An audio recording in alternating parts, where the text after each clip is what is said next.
नमस्कार दोस्तों, आज हम बात करेंगे रशिया थ्रेटन यूएसए। यूएसए को कैसे वार्निंग दी है रशिया ने और रशिया ने कैसे बताया है कि हम एक न्यूक्लियर कंट्री हैं। क्या हो रहा था कि यूक्रेन को पोलैंड बार-बार सपोर्ट किए जा रहा था। पोलैंड का यूक्रेन में इन्वॉल्वमेंट बहुत ज़्यादा हो गया था। पोलैंड एक नाटो कंट्री है, आप लोगों को बता दूँ मैं। तो मतलब यूक्रेन पोलैंड की सहायता ले रहा था और यूक्रेन को बताया जाता है कि पहले भी यूएसए मदद कर रहा है मतलब हथियारों में और चीज़ों में।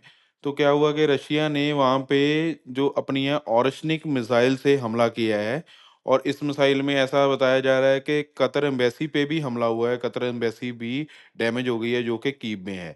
आगे मैं इस वीडियो में आपको पूरी एक्सप्लेन में बताऊँगा कि कैसे मतलब रशिया ने यूएसए को थ्रेट दिया है ये कि हम एक न्यूक्लियर कंट्री हैं। What is the warning? ये वार्निंग क्यों दी गई है कि इसमें क्या है कि फर्स्ट पॉइंट आ जाता है कि नाटो की एक्सपेंशन हो रही थी।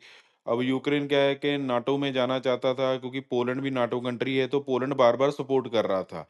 तो ये 2 कारण बन जाते हैं जिसकी वजह से ये थ्रेट दिया गया और तीसरा कारण जो सबसे बड़ा मतलब ये बन जाता है कि जो रशिया की शिप वहाँ पे यूएस ने रोकी थी और उसकी मॉनिटरिंग की गई थी, ये भी एक कारण कारण बन जाता है और एक ऐसा भी न्यूज़ में बताया जा रहा है कि हिंदुस्तान टाइम की न्यूज़ मैंने पढ़ी थी, उसमें बताया जा रहा है कि मतलब व्लादिमीर पुतिन के घर पे जो ड्रोन हमला हुआ था, उसका ये बदला लिया गया है।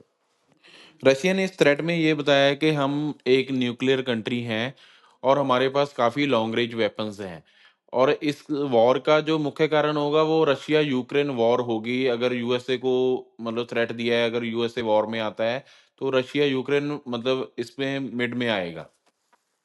अब हम समझेंगे कि नाटो और यूएसए का क्या रोल आ जाता है इस यूक्रेन रशिया वॉर में।